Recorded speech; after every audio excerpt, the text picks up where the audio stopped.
panelists. Stanislas, you're muted. If you want to unmute yourself and present yourself quickly. I'm Stanislas, or Stan. I have a background in environmental and climate change law, among which I've also covered a lot of EU EU legal topics, including the Green New Deal and the Farm to Fork strategy. And I worked together with Andrea in a public affairs office in Brussels. So that's how we know each other. Thank you, Stanislas. Nice. It is 8:01. Robin, I think it is time. Yeah, it is time to start the live. So, hello and welcome. Robin, you're muted. Oh. So it is 8:01. It is now time to start the live. Hello and welcome to the first live debate organized by Next Wave Network. It's very nice to see people participating.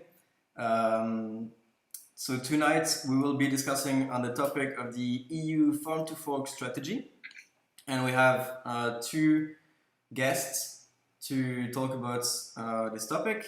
Our special first guest is Nicole Diano from Reading University. You're actually currently doing some research on technology in agriculture.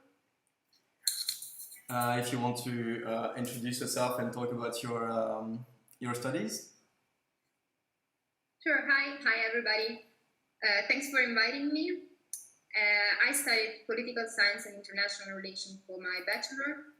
I've been working in Egypt with Robin, this is how I know him, and in Germany in the food industry. And I moved then to England, where I'm finishing my master in agriculture and development right now. And yes, I'm doing some research about climate services in rural areas, and trying to address the gender gaps in the use benefit of these services for farmers. Cool. So we have some people who are joining. So I think we're going to start our discussion in a few minutes. In the meantime, I'm going to lay a bit the ground rules for tonight. So anyone can participate at any time. If you have something to say about the topic, please write in the comment.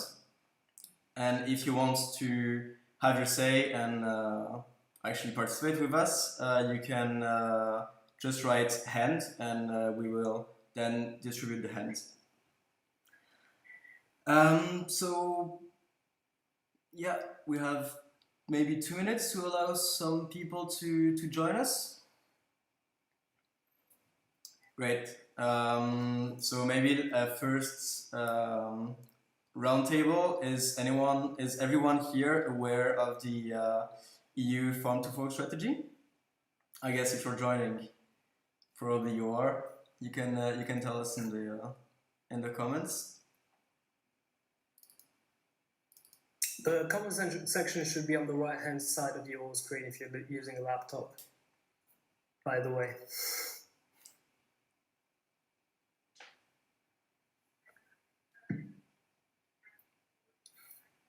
Anyone?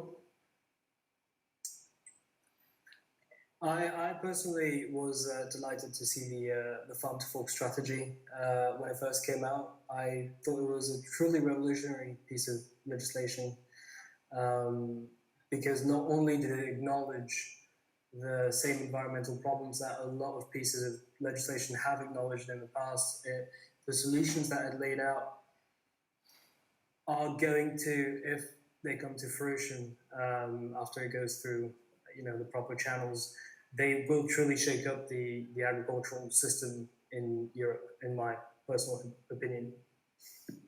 So I was really delighted to see it. Yeah, I think it was very interesting to see that legislation come up right now. I think it's really relevant at the moment. So okay, it is now 8:05. We have 13 people participating, so I guess we can start our discussion. So I think we're going to start by talking about the policy in itself for those who don't know about it. So the EU Farm to Fork strategy was released about 2 weeks ago by the European Commission, and its goal is basically to reduce and mitigate the impact of climate change. And there's a very big it's also very focused on public health and concerned about nutrition. We also have more affordable and healthier food available for Europeans. I think my first reaction and our first reaction with Andrea and Gus was that the policy is really interesting. It's very comprehensive. It's very broad. But actually, is it realistic in a sense? So I guess we can start with Nicole, if you want to give us your thoughts. Hi. So I think regarding this, that I was really excited to see the Farm to Fork strategy, especially because this 2020 gave us some clear signals that what we were doing before was not enough at all.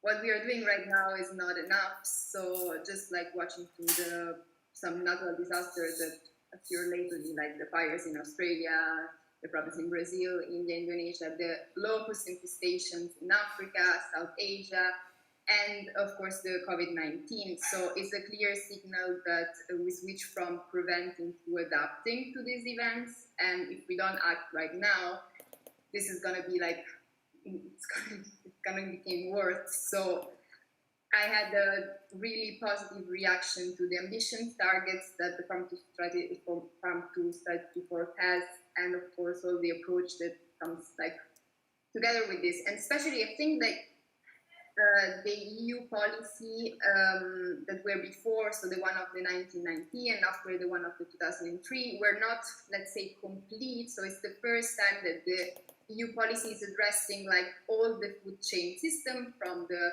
producers to the consumers. So I think it's exciting. But as Robin said, it's like a really broad aspect of all the food chain. So it's the right question to say, is it realistic? Thank you. Stanislas, do you have something to say about this?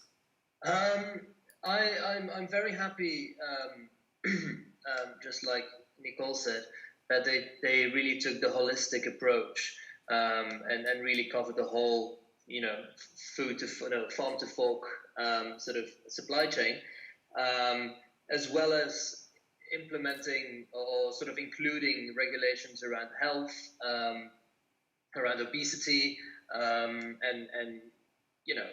the whole chain. I think that's great, and that was really lacking. To me, the question is going to be whether it's enough in light of the Green New Deal, the 2050 carbon neutral sort of goals we have, and quite frankly, I mean it's a gargantuan task to be doing, especially in a supply chain as complex as the farm and food sector.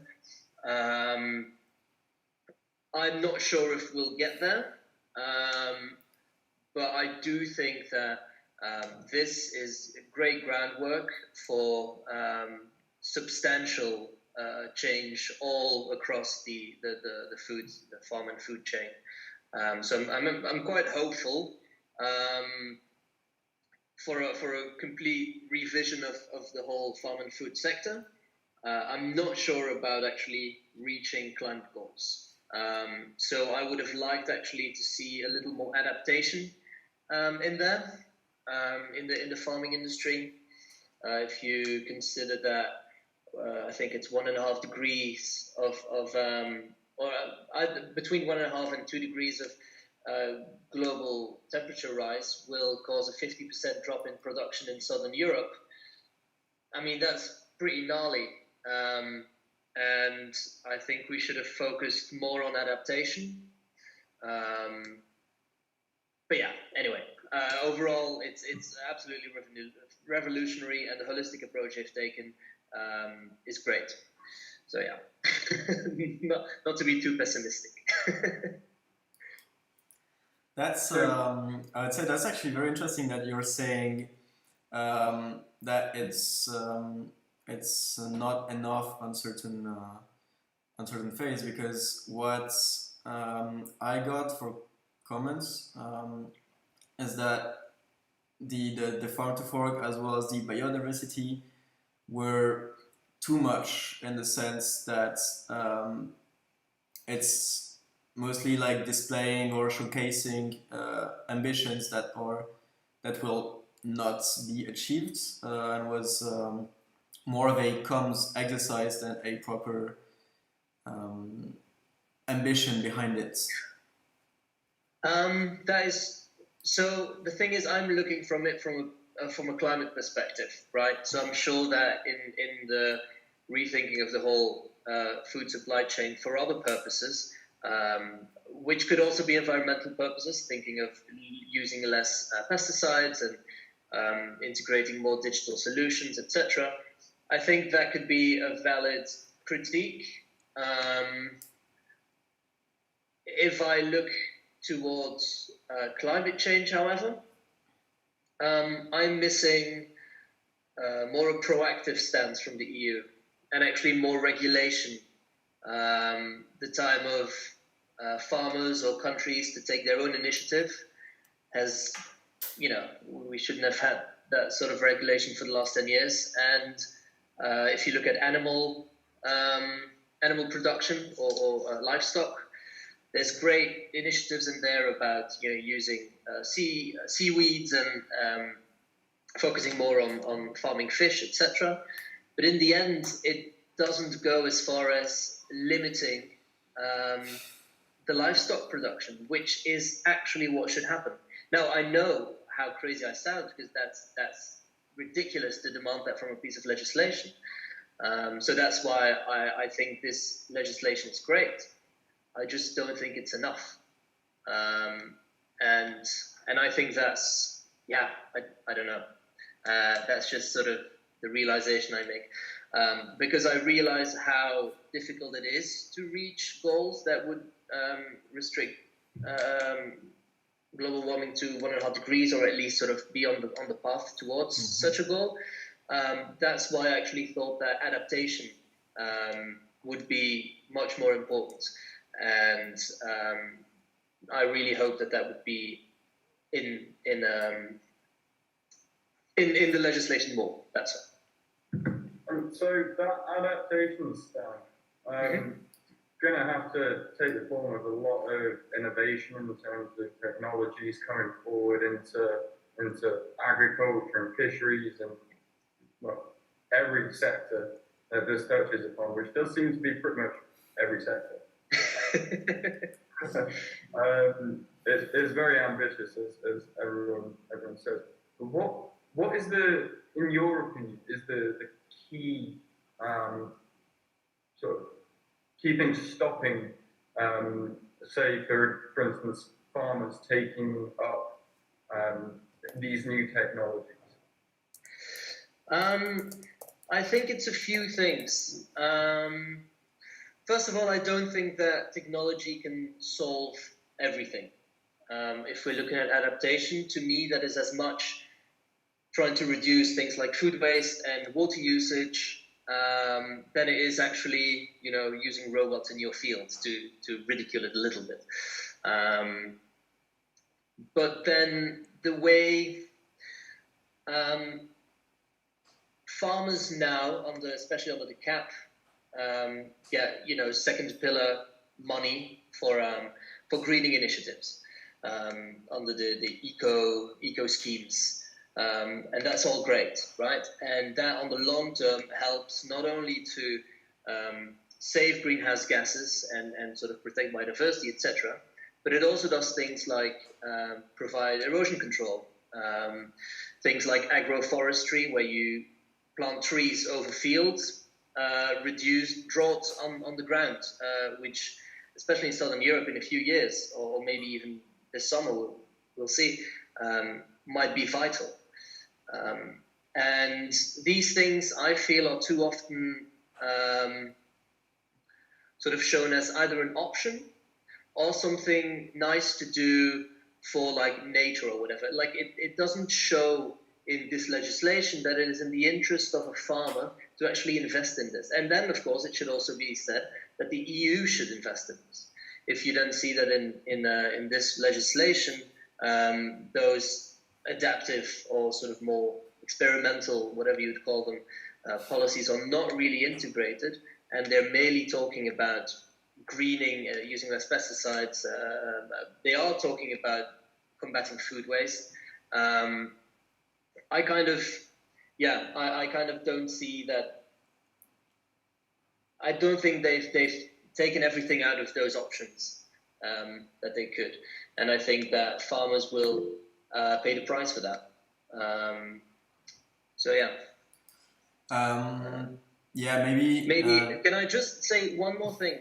It's a really stupid example, but it might show a little bit what I mean. Last year in September, it was actually over summer. There was a drought all over France and Spain, etc. And farmers were struggling, as they will this summer, and they probably already are in a lot of areas. And the EU, so farmers were struggling. They had bad crops. They didn't have money because they rely a lot on the CAP schemes to get their direct payments, and then they also rely on the eco schemes to get extra payments.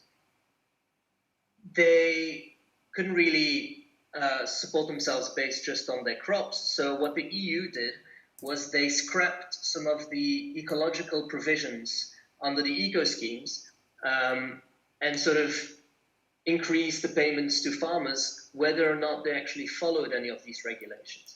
That allowed farmers, for example, to not take into account things like biodiversity strips, where part of their fields are kept for biodiversity purposes. That also stops erosion. And they didn't have to take that into account anymore. Now, for that year, that's great. But on the long term, that doesn't make any sense why they would have done that. And that's kind of maybe what I mean with these adaptive technologies, that the long-term vision and the realization that, all right, we have climate change. We have all these issues here today. Let's work with them. Yeah. Nice. Nicole, if you have a point of view, because I believe that is actually your specialty about the adaptive measures. Yeah, I actually totally agree with Stanislas.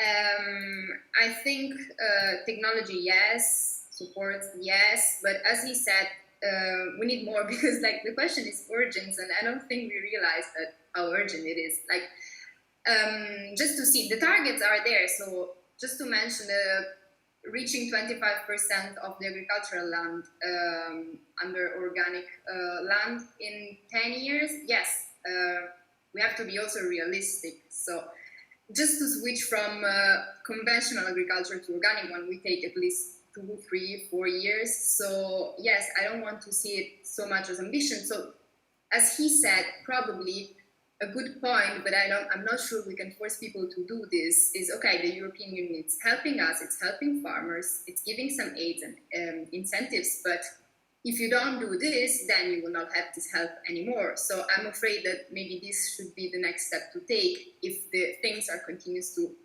go in this direction. So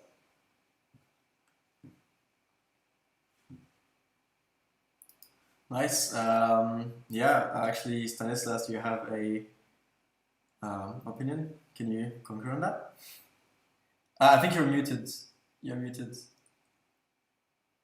I was actually scratching my nose. I'm sorry. Okay. If there's any questions, yeah. Maybe. Otherwise, I can. But let's ask some questions first. Sure. So actually, one of our main questions, because the strategy is so broad, it goes from production to packaging, and there's also consumption in the end. do you think is going to be the most relevant directive for the next 10 years? Because let's not forget that it's actually a 10-year planning until 2030. You mean from all the directives under the Green Deal, or? From this specific farm to fork. Okay. Nicole, why don't you go? Do you have an idea straight away? Okay, well, as a student of agriculture, I just can say that, this is my opinion as I study this. So, focus on practices that are sustainable and decrease the damage that we're creating to the earth and to the environment. So, taking a step back and change our practice at the root of the agriculture, so about the production. So, for example, like he said before, embracing diversity, using practice like plant cover crop. I don't know if you guys knows about conservation agriculture, but I think, like, in my opinion, pushing on this kind of strategies and direction is it's really important to, in the next 10 years, to try to save a little bit the situation. Or I don't know, push like through the integration pest management kind of services, and of course not at least, but really useful also investments in technology, because I think, like, if we don't do this, and with technology I mean also services that provides the technology advice and so on, because if we don't invest in these things, at the end, like, I don't think it's going to be useful to do all of this. Yeah, I completely agree. In my opinion, there are two main focal points that maybe we should take, or we could take.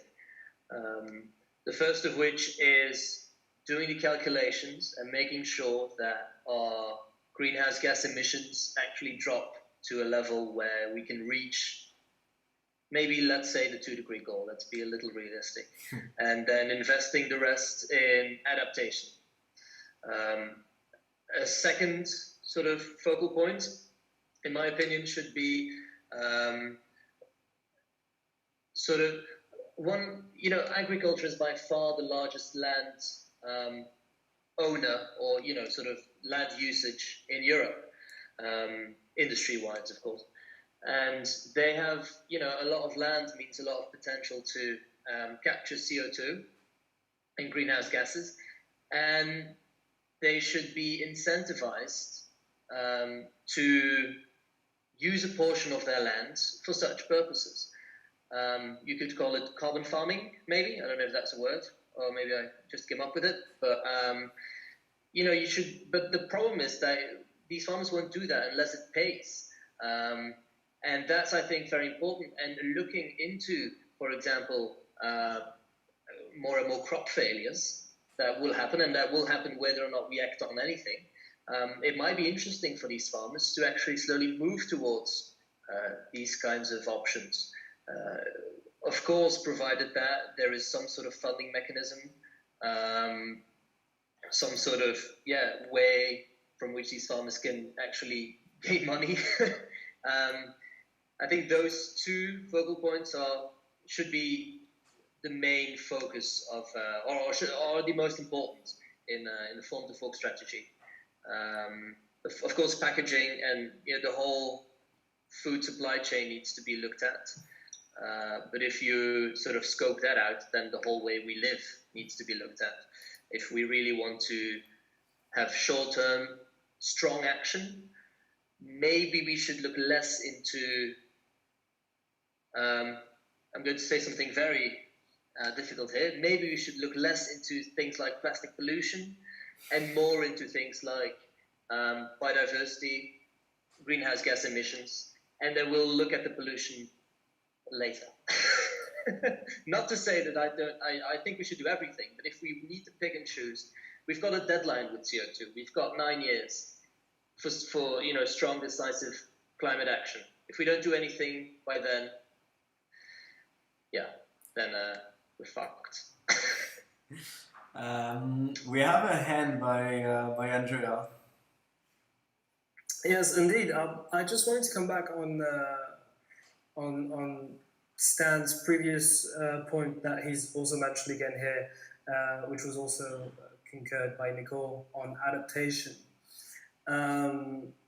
So you guys say that adaptation has been kind of overlooked in this farm to fork strategy. If you were to include it on a purely sort of broad scale policy perspective, what sort of broad scale policy would you put in there? Do you want to go, Nicole, or should I start? No, please start. I started before. All right, fair enough. I mean, you highlighted the most difficult part of this is that, you know, directives are inherently, or any EU legislation for that matter, are inherently very broad. And, you know, I live in Flanders. We have a crazy drought. It's the third year in a row. Droughts are also the case in a lot of Southern Europe. But if you look at, for example, England, they have more issues with storms in the winter period. You know, maybe there's flood. I mean, different places will feel the impact of climate change in a different way. So I think the CAP addressed that already a little bit, in that they were going to, if I'm not mistaken, adapt the eco schemes. Like, the eco schemes need to be there, but the actual implementation of what that looks like specifically is for the states, which I think is great. And if we further that, because you have to think that a lot of these adaptation technologies or you know, ways of adapting your agricultural system to a more both sustainable one and one that can actually catch these droughts and these floods and all these issues, they actually align with a lot of rewilding and biodiversity-rich systems as well. So they kind of go hand in hand, which is why I said that these biodiversity sort of projects should really be framed in this is good for the farmer, which I think is not happening enough today. So to give a clear answer, there is none, but every state should kind of look into that for themselves, but there needs to be some sort of limit, and also some states will need much more than other states. I'm thinking of Spain. If Spain wants to keep its agricultural production, well, it will completely need to adapt the way they produce food and have, you know, agroforestry, for example, on a huge scale, while countries in Scandinavia might not actually need that much adaptation. So it's very difficult, but there needs to be some sort of basis, which could be, for example, the amount that we wish to produce, as a basis of how successful your adaptation is. So you're talking about sort of legally binding member states' obligations to draft adaptation plans, very similar to the eco schemes in the CAP, but very specific to this farm to fork and to the adaptation plan change. And I, to be honest, I don't know why the CAP and the farm to fork are not more aligned in that regard. They should be that should be one system. And I think that could create sort of a system that's big enough to have a huge impact, or to the extent that it's necessary. Actually, I'm thinking that the farm to fork was a part of the farm to fork was also to revise the CAP. Or actually, it was meant as also a way to revise it. Nicole, if you have an opinion on that, on what we're saying. Yeah, I think it's essential that the CAP and the farm to fork strategy works together. Otherwise, there's no sense in all of this. And regarding what Stanislas said, I'm totally agree. I can not say nothing more. We had a hand by Gus. If you want to unmute yourself. Yeah. I think obviously regreening, making agriculture and such like realize that by having biodiversity, we can seriously mitigate a lot of very disastrous impacts in the very about worrying the near future. But we were discussing this actually before the call started as to how out of touch almost it seemed to tell farmers to yeah stop farming, stop doing what your like what brings your income in, and we'll pay you for it. There's a big gap in knowledge and understanding, and I want your opinions on sort of do these strategies go far enough in looking at those issues of the disconnect between the politicians and the actual people that impact.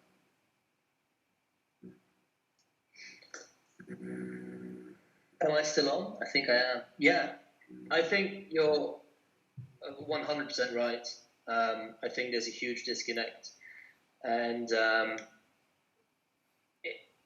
me, there needs to be. So ideally, we would have started this whole transition 30 years ago, and we could have sort of slowly moved the whole agricultural sector to a more sustainable form of producing, and then slowly getting those eco schemes pumped up, etc. But we simply don't have that time.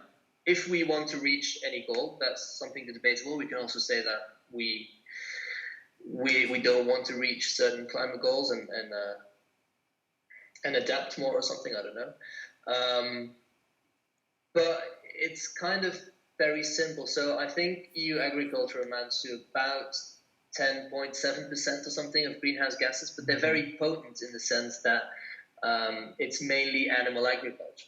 So if you're looking at greenhouse gas emissions, agriculture is not that bad off, not taking into account animal agriculture. I think they should. There's a bit of a difference between those two. If we're just talking about crop producing agriculture, now we should. I actually think that we should value CO2 at a level that is realistic, compared to what every new ton of CO2 can have as damage to the world. I think if you take into account the whole social and economical and all of that value of 1 ton of CO2, I think it was about like $500 or something, US dollars. If you would show that to a farmer, and as the EU say, look, we actually value this to the extent that we should, every farmer from today to tomorrow will just say, all right, I've got this land, well, let's go. Because it's worth so much. And we need to look at farms as huge possible deposits for CO2.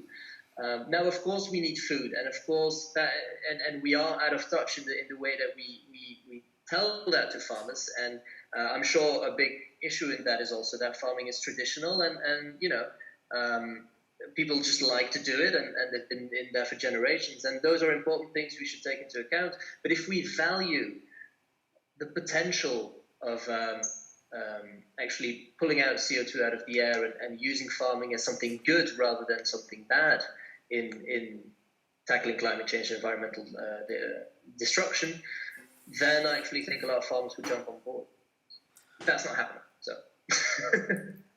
But I would say right now, taking the CO2, I wouldn't say it's seen as something bad, but it's definitely not something that is valued. Okay. Yeah, and that's the biggest thing. Right now, we give farmers extra money under the cap, second pillar, if they join in for eco schemes. We should tell farmers that it is an option to farm carbon, literally. And of course, then there's big government that needs to come in, because you also need to regulate that. Of course, we still have enough food. still also take into account breaking down the cattle sort of numbers in EU and etc. But if you show them that already from the beginning, that look, this is actually sort of valuable, you can get money out of this, then I think it's an easier way to get funded, and that is lacking a little bit. So you're right that right now, nor the CAP nor the farm to fork strategy are very fair to farmers. So we had a comment from Charles Cabela. Conservation agriculture is the present and future of agriculture. But more importantly, however, is to ensure that we listen to the people leading farming and build on their experience of working on the lands to secure the future. So actually, that's an interesting point. Maybe Nicole, if you want that, would you say that farmers had a big enough space when building that strategy? Do you think that we actually listened to farmers enough, or is it mostly a purely Euro bubble policy? Yeah, so hi Charles. Charles is studying with me. He's from Malawi, so I was really interested in knowing also his opinion. So, well, I don't know if you jumped out on the conversation, Charles, when we talked about the big difference of knowledge that is like the gap from that could be the EU or like the farmers in general. I totally agree with Robin. I mean, like, I think there is a distance between farmers and what are the institutions or also university in general, because I can say whatever I want, but I experienced this these days. I talked with some farmers and they totally changed my opinion and my mind about what were the targets, if they were reachable and so on. So yes, I think like a top-down approach is important if we really want to see that something will move. Otherwise, it's still going to be just ambitions and target sets just like this. I mean, like we have to hear like the opinion that it's coming from down and not just from the institutions. So I think before we go further with any policy or whatever, it's really important to take in consideration this gap between like the institutions and the farmers. That could be farmers as producers or like small case producers and or so on. So yeah. So there was something actually that I think was mentioned earlier. How do you see that gap? Because that is a European strategy, but obviously there's going to be a big gap in between every member state.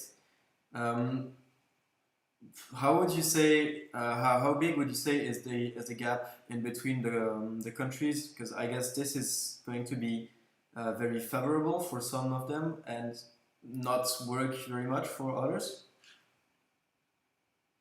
Well, I think there are countries that relies more on agriculture and there's not, like, we think about the farm to fork strategies or the CO2 reduction in general or pollution. Mm-hmm. Of course, there are some countries that will be happy, let's say, to put this kind of arguments on the political agenda, but there are others that we not think about just the farms, but like just to mention Poland. Poland is it's like really connected industry of coal. So if you think about Poland, I'm sure they're really concerned about taxes and work jobs related to this. So yes, we talked previously about farmers, but I don't think like we are the only dependent on this. I think like we should look more global point of view if we want to achieve, we really want to achieve in 10 years or 50 years.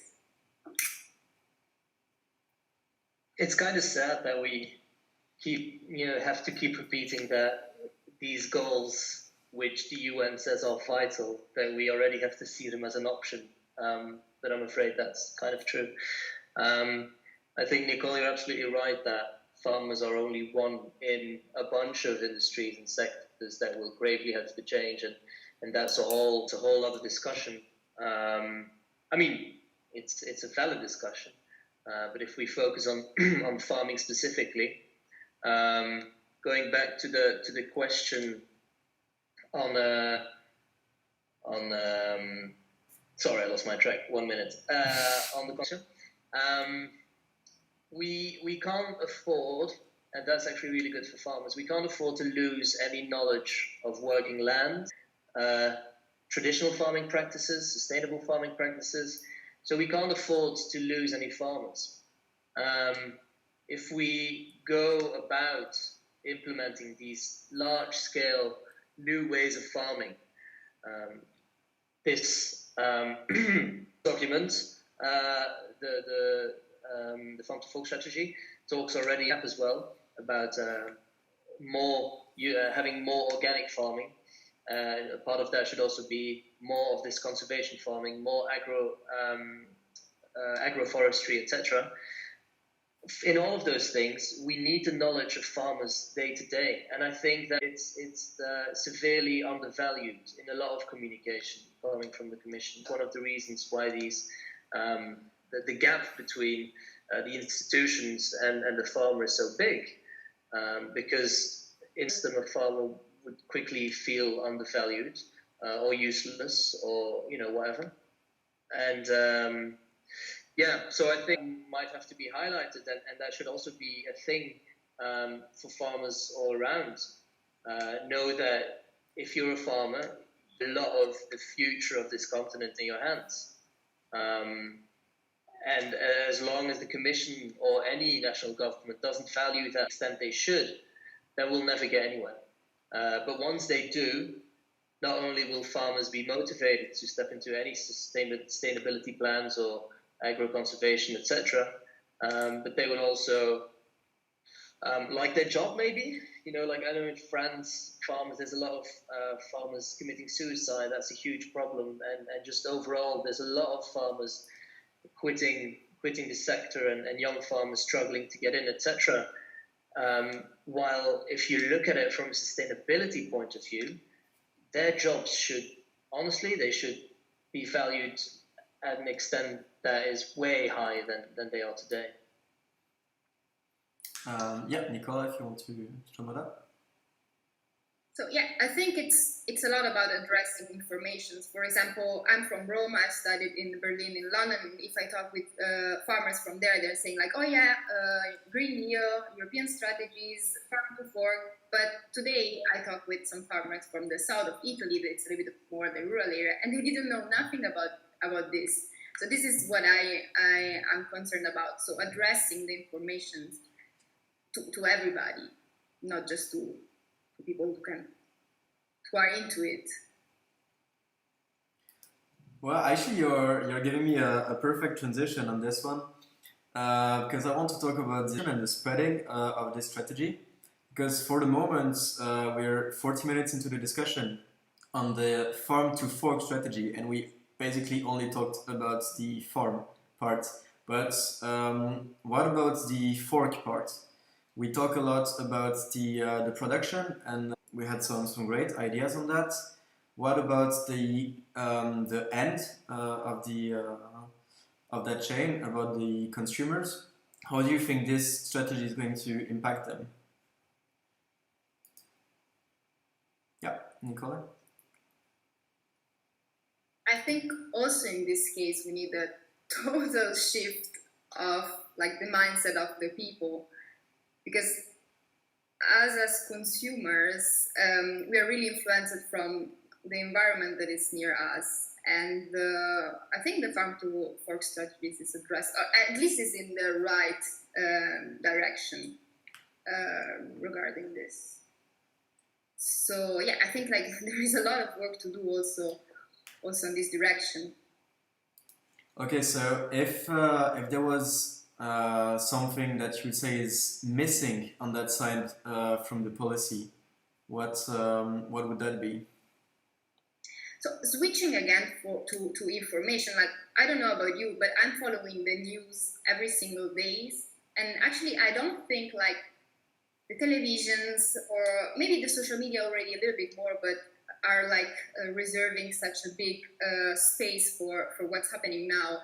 and for our health, or like what we're consuming about this. Like, of course, like the coronavirus situation took a little bit like a step further to all of this. But I don't know about you, but I think like, again, going back to information, it's not enough what we are doing right now. So I will probably push more on information. And with information, I mean also, like, as I said before, consumers are really influenced of what's happening near us. So also advertisement, or like advertisements that are more healthy, and all these strategies that can influence the consumers. Actually, Stanislas, I would really like to have your opinion on this one, because this is a matter of public health, but as we know, health is a national concern. It's not a concern of the EU. So, how do you think we can resolve this paradigm to have public health at an EU level with, I guess, information and... Yeah, I think that was one of the things that also surprised me a little bit, is the extent to which health is implemented in the Farm to Fork strategy. Of course, with the CAP, that was never really, they kind of mentioned that from time to time. But here they really focused on it. And I think ideally the EU would be the best place from which to guide a lot of healthy food transitions and tackle things like obesity. I think that as it is a directive,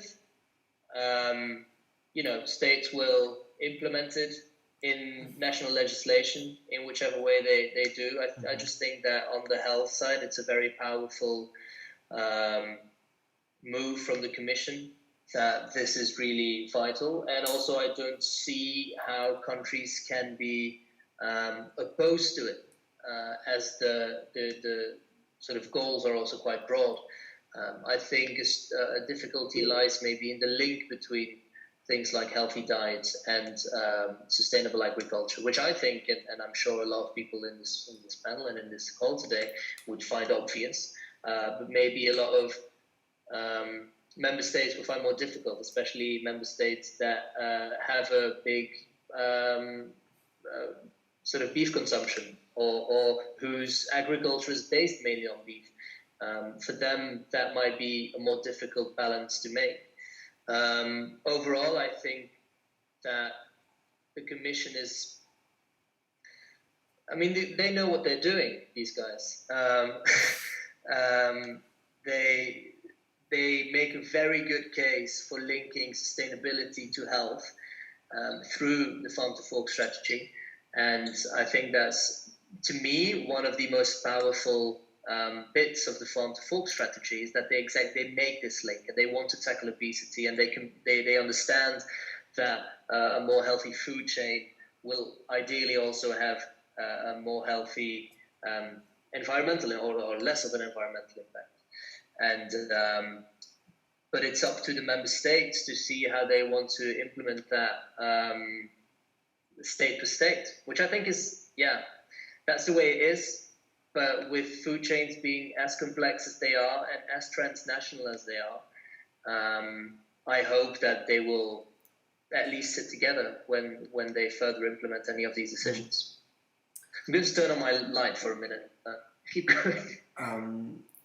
I think, Nicole, you want to answer. I also see that there's a hand in the chat by Andrea, so maybe Nicole, you can go. And Andrea, I want to remind everyone, and if you want to participate, you can just write hand in the chat, and we will let you speak. Yeah, I have to say that we did a lot of critics in the previous minutes about the European Commission, how it's addressing all the situation. But regarding like health and food security, I have to say that I'm quite proud, because I think like we never had such a secure system never before. So to say positive things, I'm really proud of what they are doing and what they did also in the previous year. Okay. Andrea, do you want to have your hand? Yes, indeed. I just wanted to sort of go on with something that Nicole said. earlier about the lack of information. And I think indeed the big problem with health and sustainability in relation to consumer behavior is lack of information and indeed misinformation in many cases. There is a big problem in Europe greenwashing, with greenwashing of products to make them look sustainable and make them look healthy. And I just wanted to get both of you guys' thoughts on whether or not the Commission is tackling that enough, especially with the new marketing rules on products which are high in fat, salts, and sugar. Is that enough of a signal to those marketing strategies? I guess we can call them that. Yeah, Nicole, if you want to go. So, well, again, it's about information. So what they're doing now about like labeling, I think it's great. Like, I think that at the end, it's about the consumers and the choice that they are doing regarding this. So yes, marketing can be things that it's influencing the situation, but if there are labels there and they're telling us what's there inside, it's just about us. So they're kind of giving us the opportunity to make the choice. Then it's on us if we want to do it or not. But actually, if there is such a secure system, if we want to look at it and maybe change it, then it's the more secure the system, the hardest it is to change in the end. What do you mean? Do you mean a food labeling system, or what do you mean exactly? Not only the food labeling system, but I think Nicole has said you were very proud of it because it's a very secure system. By now, I guess there's a lot of quality checks. If we want to actually raise some standards for on the foods, isn't it, especially on the food processing, I would say, isn't it very hard to change if there's already so many layers? Because that's a lot of administration, so that's a lot of administration to update also. I'll say that it's of course going to be really difficult to change. Exactly, things like quality standards, food labeling, etc. But the fact that that is already regulated by either the EU or member states in some sort of coordination with one another, that means a lot. Food labeling they're going to change it now, but for a long time that was a private deal, and it was up to companies, and companies, they got some lobbyists on hand or some marketeers, companies, and they created a little group, and they then said, oh, this product is green, while it's really just paying into that scheme. The fact that you have the ability as a government to influence that, however difficult it is a big step. Realizing that, taking into account that a couple of years ago, that was all just unregulated completely. So the more cards we have in our hands, the more complex everything becomes. But it still means that the cards are in our hands, and it's not up to companies to decide any of these things. Yeah, that's actually pretty encouraging to think that we are the one who can actually change it. It's not up to only industry. Because in the end, I feel that these things are too often left to the to the choice of a consumer. It's seen as a right. When companies create these food labeling systems and any sort of health claims or whatever, the information aspect is too often seen as a plus and never seen as a consumer right or a form of consumer protection. When a government steps in and decides to regulate, take over these labeling systems, that narrative completely changes. And when that happens, you don't even have to change much, but you'll regain trust between consumers and producers. Hopefully, maybe trust between consumers and governments. and you have the ability to create a narrative that is guided by information and fact rather than companies. Actually, because we're talking about labeling, and earlier I think it was Andrea who mentioned the problem of greenwashing. I had a question about how can we make all the new legislation accessible to the people, because ultimately you're saying we have the cards in our hands, and but it's only the businesses who are going to be interested in actually digging into that legislation, because it's very complicated to get into. It's a lot of pages. Would it be actually useful to make this legislation accessible to a wider audience?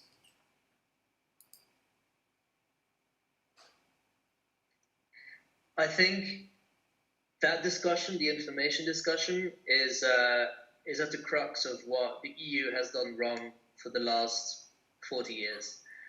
They're really bad at communicating, really bad.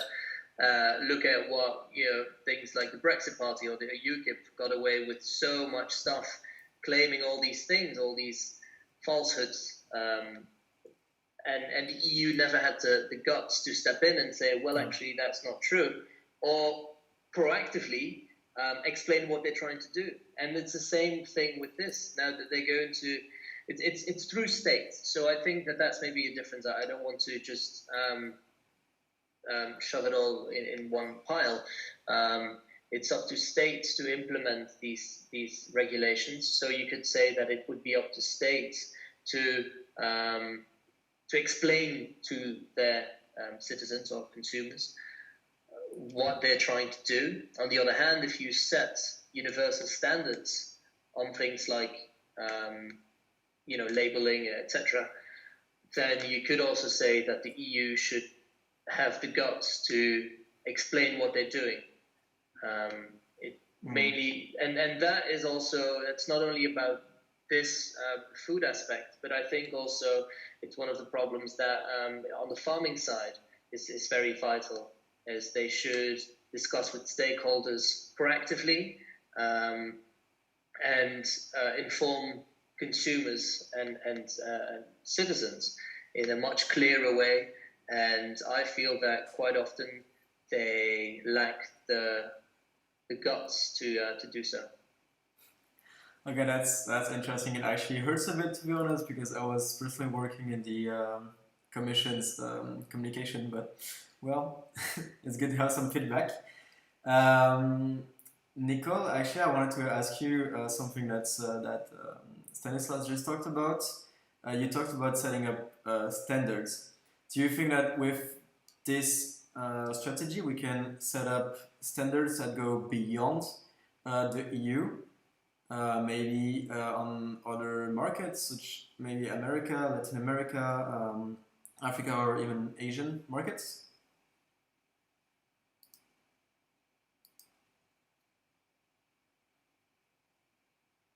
Right. I think I didn't hear the last part of the question. I'm sorry, my question was about would this strategy be able to set up standards for markets beyond the EU, so maybe for the African market or Latin American markets? Because I think that's also what you're working on. Yeah, well, it's a tough question. I mean, it's a complex and global system. So I think, like, answering also to the previous question, better policy coordination and coherence between not just our state but world in general. It's for sure it's a good thing, and there is also a huge word between the words and the practical application at the end. But I think that we can be an example for the entire world. And regarding trade, here the question it's a little bit hard, because if we say we switch to organic, we switch to bio, but if we say then we have to import food in a cheapest say, price or whatever. We have to calculate every step of this. So yes, we're doing so, but if the other countries are not doing so, and we have to import from the other countries, then how sustainable for real it is. So Actually, that's pretty interesting. But we are running out of time. Considering we're talking about health, there is an obvious question that we tried to avoid up until now, but we'll have to talk about it. Is considering there's that COVID-19 crisis and there's a big economic crisis coming with it, how realistic do you think it is to implement it now, especially if it's a strategy that's up for 10 years?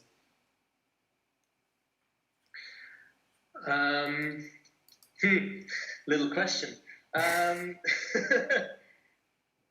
think that we should take. So there's two ways to look at this. It's a crisis, and it is a crisis. It's also an opportunity. We'll hit rock bottom, but if we apply, I don't know, Naomi Klein's shock therapy, then the shock doctrine. I'm sorry. Then we could also say that this is a great opportunity, and we should take any opportunity on which a government, be it EU or national, to have an influence through economic means to push for more sustainable practices, then we can't afford to let that slide. We can't make the same mistake as we did in 2008 by just bailing things out and just supporting things and not taking environment into account at all. We need to do better. And I'm not saying that this situation made it easier to implement these vast changes that are necessary.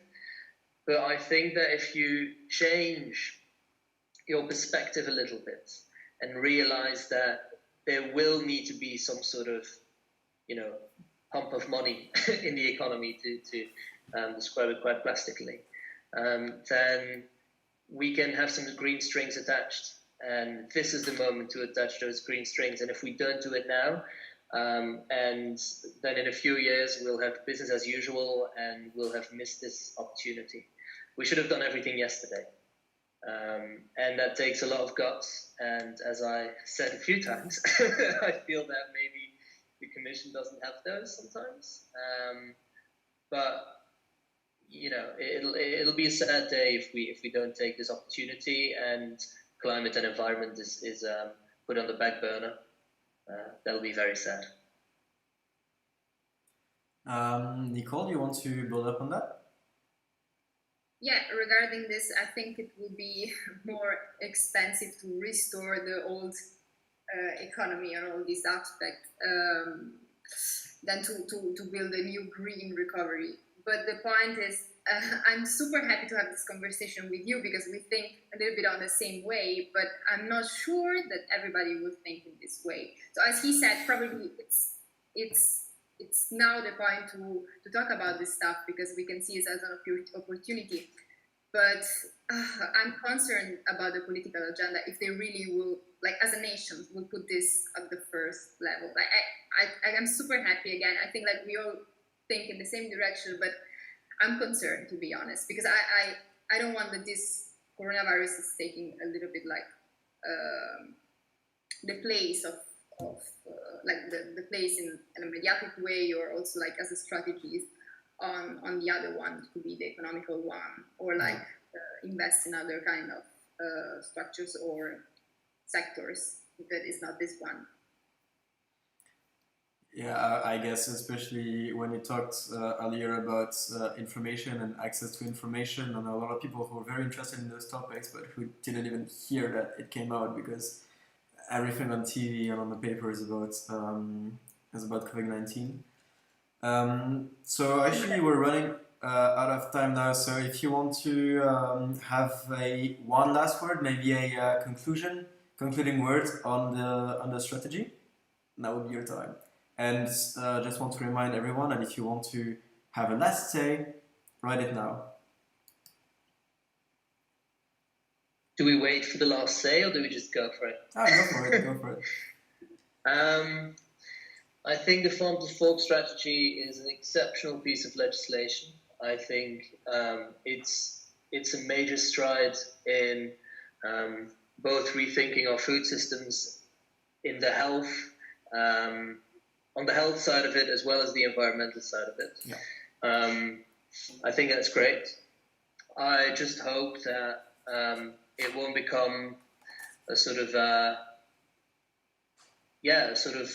blanket of non-action, and I hope that it won't become a flex in greenwashing. That would be really sad. So I hope this will spur more action, more directives, more ambition, and I hope that, as I said earlier, that the COVID-19 crisis could actually be a spark in that change. And if not, and if it's only this farm to fork strategy that will define EU agriculture and food systems for the next 10, 20 years, then we won't reach any climate goals. And we'll definitely have to have something new, because then we'll, have a 50% cut in our production. Not to be too negative. Nicole, do you want to conclude this meeting? Yeah, well, I agree. I think that the transition is essential and is urgent, much more of what we think. So I think it's also important to spread this conversation that we have now with everybody. So not between us, but also with other friends, with our family, with other generation that could be our relatives or whatever. Because I think it's important that we start to talk about it, and we need to talk about it more and more and more. Otherwise, it's going to be just something that it's going to stay between us and the governments. Yeah, just real quick, this is the ultimate echo chamber. So everyone that's listening to this is already convinced that there is, a lack of action. So it's up to every one of us to spread the news, spread action. I don't know. Yeah, that's all. Great. Well, thank you both for participating. Thank you everyone who joined us and who listened up until now. It's very nice that you joined. Don't hesitate to follow us on LinkedIn, Twitter, and go read our articles on the blog. I think it was a very nice experience. Again, I want to thank you both for joining. That was our first time connecting live. I think it went pretty well. And I hope we're going to do more very soon. Yeah, I just want to add really quickly that we will be drafting a policy proposition paper out of the debate that's been going on this evening, and all the participants will be welcome to sign it before we send it to the EU Commissioner for Agriculture. Yeah, we'll be drafting up from the very long notes that we've got from this, and definitely try and pass it around and get as many opinions as we possibly can on that. It's been a great experience, and thank you all for joining. And as it was massively emphasized tonight, we need as much input as possible from as many backgrounds as possible, countries and professional backgrounds. So don't hesitate to share this project with people that you know. And we will obviously have some more communication on it on our social pages.